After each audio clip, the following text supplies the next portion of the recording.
Leitura bíblica anual em ordem cronológica de número 74, de 16 de abril.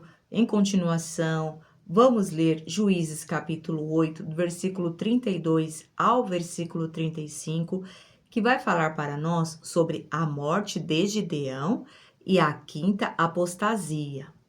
Gideão, filho de Joás, morreu em idade avançada e foi sepultado no túmulo de seu pai, Joás, em Ofra dos Abiesritas. Logo depois que Gideão morreu, os israelitas voltaram a prostituir-se com os Baalins, cultuando-os. Ergueram Baal-Berite como seu Deus e não se lembraram do Senhor, o seu Deus que os tinha livrado das mãos dos midianitas e de todos os seus inimigos em redor. Também não foram bondosos com a família de Jerubaal, isto é, Gideão, pois não reconheceram todo o bem que ele tinha feito a Israel. Juízes capítulo 9, do versículo 1 até o versículo 57, vai falar para nós sobre o reinado de Abimeleque, que é a gestão de 3 anos e termina violentamente. 28 anos. Vamos lá?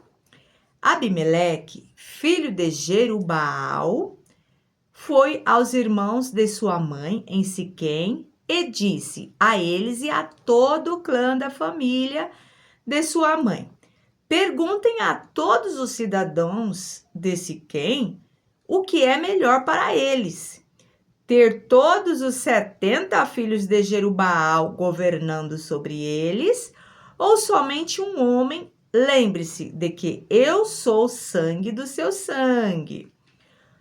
E lembrando que Jerubaal foi o nome que deram para Gideão. Os irmãos de sua mãe repetiram tudo aos cidadãos de Siquém, e estes se mostraram propensos a seguir Abimeleque, pois disseram: ele é nosso irmão.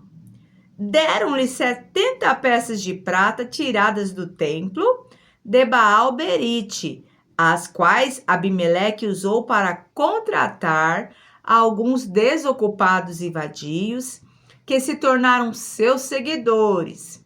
Foi à casa de seu pai em Ofra e matou seus 70 irmãos, filhos de Jerubaal, sobre uma rocha. Mas Jotão, o filho mais novo de Jerubaal, escondeu-se e escapou. Então todos os cidadãos de Siquém e de Bet-Milo reuniram-se ao lado do carvalho, junto à coluna de Siquém, para coroar Abimeleque rei.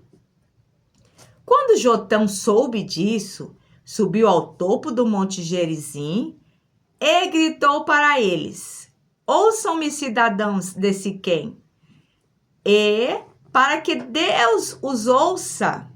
Certo dia, as árvores saíram para ungir um rei para si. Disseram à oliveira: seja o nosso rei. A oliveira, porém, respondeu: deveria eu renunciar ao meu azeite, com o qual se presta honra aos deuses e aos homens para dominar sobre as árvores? Então as árvores disseram à figueira: venha ser o nosso rei. A figueira, porém, respondeu: deveria eu renunciar ao meu fruto saboroso e doce para dominar sobre as árvores? Depois as árvores disseram à videira: venha ser o nosso rei. A videira, porém, respondeu: deveria eu renunciar ao meu vinho, que alegra os deuses e os homens, para ter domínio sobre as árvores? Finalmente todas as árvores disseram ao espinheiro: venha ser o nosso rei. O espinheiro disse às árvores: se querem realmente ungir-me rei sobre vocês, venham abrigar-se à minha sombra. Do contrário, sairá fogo do espinheiro e consumirá até os cedros do Líbano. Será que vocês agiram de fato com sinceridade quando fizeram Abimeleque rei? Foram juntos com Jerubaal e sua família? Como ele merecia? Meu pai lutou por vocês e arriscou a vida para livrá-los das mãos de Midian. Hoje, porém, vocês se revoltaram contra a minha família, contra a família de meu pai, mataram seus 70 filhos sobre a mesma rocha e proclamaram Abimeleque, o filho de sua escrava, rei sobre os cidadãos de Siquém, pelo fato de ser irmão de vocês. Se hoje, de fato, agirem com sinceridade para com Jerubaal e sua família, alegrem-se com Abimeleque e alegre-se ele com vocês. Entretanto, se não foi assim, que saia fogo de Abimeleque e consuma os cidadãos de Siquém e de Bet-Milo, e que saia fogo dos cidadãos de Siquém e de Bet-Milo e consuma Abimeleque. Depois, Jotão fugiu para Bir, onde ficou morando, longe de seu irmão Abimeleque. Fazia 3 anos que Abimeleque governava Israel, quando Deus enviou um espírito maligno entre Abimeleque e os cidadãos de Siquém. E estes agiram traiçoeiramente contra Abimeleque. Isso aconteceu para que o crime contra os 70 filhos de Jerubaal, o derramamento do sangue deles, fosse vingado em seu irmão Abimeleque e nos cidadãos de Siquém que o ajudaram a assassinar os seus irmãos. Os cidadãos de Siquém enviaram homens para o alto das colunas para emboscarem os que passarem por ali. E Abimeleque foi informado disso. Nesse meio tempo, Gaal, filho de Ebed, mudou-se com seus parentes para Siquém, cujos cidadãos confiavam nele, para Siquém. E aí sucedeu que eles foram ao campo, colheram uvas, pisaram-nas e fizeram uma festa no templo do seu Deus, comendo e bebendo. Amaldiçoaram Abimeleque. Então Gaal, filho de Ebed, disse: Quem é Abimeleque, para que o sirvamos? E quem é Siquém? Não é ele o filho de Jerubaal, e não é Zebu o seu representante? Sirvam os homens de Amor, o pai de Siquém, porque servir a Abimeleque? Ah, se eu tivesse esse povo sob o meu comando, eu me livraria de Abimeleque. Ele diria: mobilize o seu exército e venha. Quando Zebu, governante da cidade, ouviu o que dizia Gaal, filho de Ebed, ficou indignado. Secretamente enviou mensageiros a Abimeleque dizendo: Gaal, filho de Ebed, e seus parentes vieram a Siquém e estão agitando a cidade contra você. Venha de noite você e seus homens e fiquem à espera no campo. De manhã, ao nascer do sol, avance contra a cidade. Quando Gaal e a sua tropa atacarem, faça com eles o que achar melhor. E assim Abimeleque e todas as suas tropas partiram de noite e prepararam emboscadas, perto de Siquém e em 4 companhias. Ora, Gaal, filho de Ebed, tinha saído e estava à porta da cidade, quando Abimeleque e seus homens saíram da sua emboscada. Aí quando Gaal os viu, disse a Zebu: Veja, vem gente descendo do alto das colinas. Zebu, porém, respondeu: Você está confundindo a sombra dos montes com os homens. Mas Gaal tornou a falar: Veja, vem gente descendo da parte central do território. E uma companhia está vindo pelo caminho do carvalho dos adivinhadores. Disse-lhe Zebu: Onde está toda aquela sua conversa?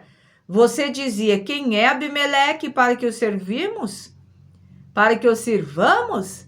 Não são estes os homens que você ridicularizou? Saia e lute contra eles. Então Gaal conduziu para fora os cidadãos de Siquém e lutou contra Abimeleque. Abimeleque o perseguiu e ele fugiu.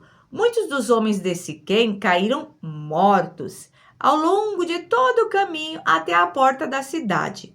Abimeleque permaneceu em Arumá E Zebu expulsou Gaal e os seus parentes de Siquém.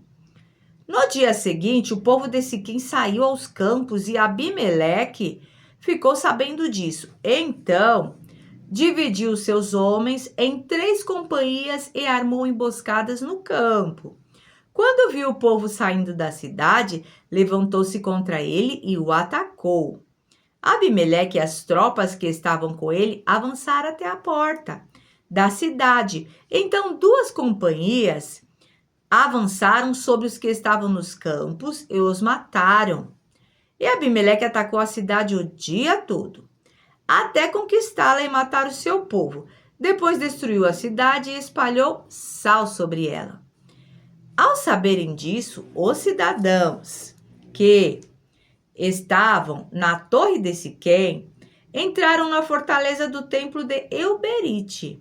Quando Abimeleque soube que se haviam reunido lá, ele e todos os seus homens subiram o monte Zalmon. Ele apanhou um machado, cortou um galho de árvore e o pôs nos ombros. Então deu esta ordem aos homens que estavam com ele: rápido, façam o que eu estou fazendo. Todos os homens cortaram galhos e seguiram Abimeleque. Porém, empilharam os galhos junto à fortaleza e a incendiaram. Assim morreu também o povo que estava na torre de Siquém, cerca de 1000 homens e mulheres. A seguir, Abimeleque foi a Tebes, sitiou-a e conquistou-a. Mas dentro da cidade havia uma torre bastante forte, para a qual fugiram todos, os homens e mulheres, todo o povo da cidade. Trancaram-se por dentro e subiram para o telhado da torre. Abimeleque foi para a torre e atacou-a. E quando se aproximava da entrada da torre para incendiá-la, uma mulher jogou uma pedra de moinho na cabeça dele e lhe rachou o crânio. Imediatamente ele chamou seu escudeiro e lhe ordenou: tire a espada e mate-me, para que não digam que uma mulher me matou. Então o jovem o atravessou e ele morreu. Quando os israelitas viram que Abimeleque estava morto, voltaram para casa.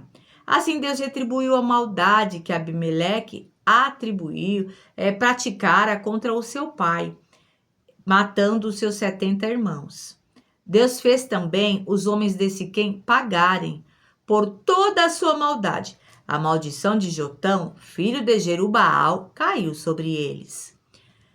Juízes capítulo 10, o versículo 1 e 2 vai falar sobre o 7º juiz, que é Tolá, uma gestão de 23 anos, e defende Israel, vive nos montes de Efraim. Vamos lá? Depois de Abimeleque, um homem de Issacar chamado Tolá, filho de Puá, filho de Dodô, levantou-se para libertar Israel. Ele morava em Samir, nos montes de Efraim. Ele liderou Israel durante 23 anos, então morreu e foi sepultado em Samir. Juízes capítulo 10, do 3 até o 5, vai falar o quê? Sobre o 8º juiz, o Jair, que foi uma gestão de 22 anos. Depois dele veio Jair de Gileade, que liderou Israel durante 22 anos. Teve 30 filhos, que montavam 30 jumentos. Eles tinham autoridade sobre 30 cidades, as quais até hoje são chamadas povoados de Jair, e ficam em Gileade. Quando Jair morreu, foi sepultado em Camon. Agora o Juízes 11, do verso 1 até o versículo 3, vai falar sobre o 9º juiz, Eli, que durou uma gestão de 40 anos. 1 Samuel 4,18 também registra essa passagem. A juventude de Jefité. Jefité, o gileadita, era um guerreiro valente. Sua mãe era uma prostituta, seu pai chamava-se Gileade. A mulher de Gileade também lhe deu filhos, que quando já estavam grandes, expulsaram Jefité, dizendo: você não vai receber nenhuma herança de nossa família, pois é filho de outra mulher. Então Jefité fugiu dos seus irmãos e se estabeleceu em Tobi. Ali um bando de vadios uniu-se a ele e o seguiu. Juízes 13, do versículo 2 até o versículo 23, fala sobre Sansão e os pais. Certo homem de Zorá, chamado Manoá, do clã da tribo de Dan, tinha uma mulher estéril. Certo dia, o anjo do Senhor apareceu a ela e lhe disse: Você é estéril, não tem filhos, mas engravidará e dará à luz um filho, tá? Todavia, tenha cuidado, não beba vinho, nem outra bebida fermentada, e não coma nada impuro. E não se passará navalha na cabeça do seu filho, tá? Até que você vai ter, porque o menino será nazireu, consagrado a Deus, desde o seu nascimento. Ele iniciará a libertação de Israel das mãos dos filisteus. Então a mulher foi contar tudo ao seu marido. Um homem de Deus veio falar comigo, era como um anjo de Deus, de aparência impressionante. Eu não lhe perguntei de onde vinha, de onde tinha vindo, e ele não me disse o seu nome.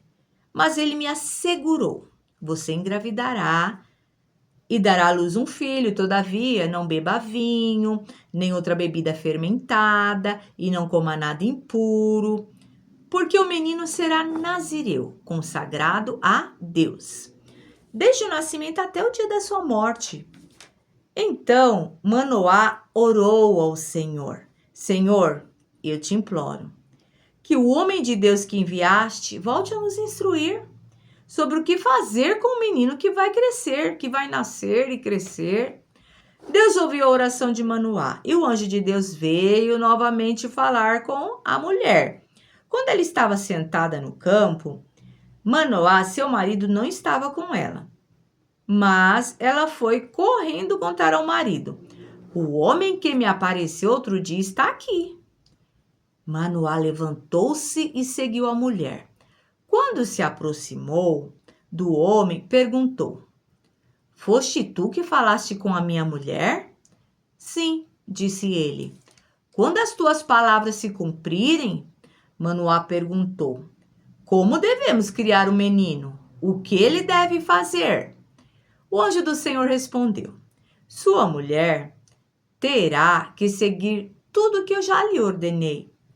Ela não poderá comer nenhum produto da videira, nem vinho, nem bebida fermentada, nem comer nada impuro. Terá que obedecer a tudo que eu lhe ordenei. Manoá disse ao anjo do Senhor: Gostaríamos que ficasses conosco. Queremos oferecer-lhe um cabrito. O anjo do Senhor respondeu: Se eu ficar, não comerei nada. Mas se você preparar um holocausto, ofereça-o ao Senhor. Manoá não sabia que ele era o anjo do Senhor. Então Manoá perguntou ao anjo do Senhor: Qual é o teu nome? Para que te prestemos homenagem quando se cumprir a tua palavra? Ele respondeu: Por que me pergunta o meu nome? Meu nome está além do entendimento. Então Manoá apanhou um cabrito e a oferta de cereal e os ofereceu ao Senhor sobre uma rocha e o fez algo estranho enquanto Manoá e sua mulher observavam. Quando a chama do altar subiu ao céu, o anjo do Senhor subiu na chama. Vendo isso, Manoá e sua mulher prostraram-se rosto em terra. Como o anjo do Senhor não voltou a manifestar-se, Manoá e a sua mulher, Manoá percebeu que era o anjo do Senhor. Sem dúvida vamos morrer, disse ele. A mulher: Pois vimos a Deus. Mas a mulher respondeu: Se o Senhor tivesse a intenção de nos matar, não teria aceitado o holocausto e a oferta de cereais das nossas mãos. Não nos teria mostrado todas essas coisas e não nos teria revelado o que agora nos revelou. Juízes capítulo 13, só o versículo 24 e 25 vai falar sobre o nascimento. A mulher deu à luz um menino e pôs-lhe o nome de Sansão. Ele cresceu e o Senhor o abençoou. E o Espírito do Senhor começou a agir nele quando ele se achava em Manaadã, entre Zorá e Estaol. 1 Samuel, capítulo 1, do versículo 1 ao 19, para encerrarmos essa leitura de hoje. Vai falar sobre os pais. Havia certo homem de Ramataim, Zufita, dos montes de Efraim, chamado Eucana, filho de Jeroão, neto de Eliú e bisneto de Tou, filho do Eframita, Zufi. Ele tinha 2 mulheres. Uma se chamava Ana e a outra Penina. Penina tinha filhos, Ana, porém, não tinha. Todos os anos, esse homem subia de sua cidade de Siló para adorar e sacrificar ao Senhor dos exércitos. Lá, Ofni e Finéias, os 2 filhos de Eli, eram sacerdotes do Senhor. No dia em que Eucana oferecia sacrifícios, dava porções à sua mulher, Penina, e a todos os filhos e filhas dela. Mas a Ana, ele dava uma porção dupla, porque a amava, apesar de que o Senhor a tinha deixado estéril. E porque o Senhor a tinha deixado estéril, sua rival a provocava continuamente, a fim de irritá-la. Isso acontecia ano após ano. Sempre que Ana subia à casa do Senhor, sua rival a provocava e ela chorava e também nem comia. Eucana, seu marido, lhe perguntava: Ana, por que, Ana? Por que você está chorando? Por que não come, Ana? Por que está triste? Será que eu não sou melhor para você do que 10 filhos? Certa vez, quando terminou de comer e beber em Siló, estando o sacerdote Eli sentado numa cadeira, Ana se levantou e, com a alma amargurada, chorou muito e orou ao Senhor. E fez um voto dizendo: Ó Senhor dos exércitos, se tu deres a atenção à humilhação de tua serva e te lembrares de mim e não te esqueceres da tua serva, mas lhe deres um filho, então eu o dedicarei ao Senhor por todos os dias da sua vida, e o seu cabelo e a sua barba nunca serão cortados. Enquanto ela continuava a orar diante do Senhor, ele observava sua boca. Como Ana orava silenciosamente, seus lábios se mexiam, mas não os ouviam sair voz. Então ele pensou que ela estivesse embriagada. Ele disse: Até quando você continuará embriagada? Abandone o vinho. Ana respondeu: Não se trata disso, meu senhor. Eu sou uma mulher muito angustiada. Não bebi vinho nem bebida fermentada. Eu estava derramando a minha alma diante do Senhor. Não julgues tua serva uma mulher vadia. Estou orando aqui até agora por causa de minha grande angústia e tristeza. Ele respondeu: Vá em paz, e que o Deus de Israel lhe conceda o que você pediu. Ela disse: Espero que sejas benevolente para com a tua serva. Então ela seguiu seu caminho, comeu e seu rosto já não estava mais abatido.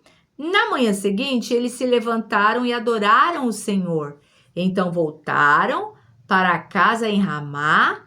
Eucana teve relações com Ana, sua mulher, e o Senhor lembrou-se dela.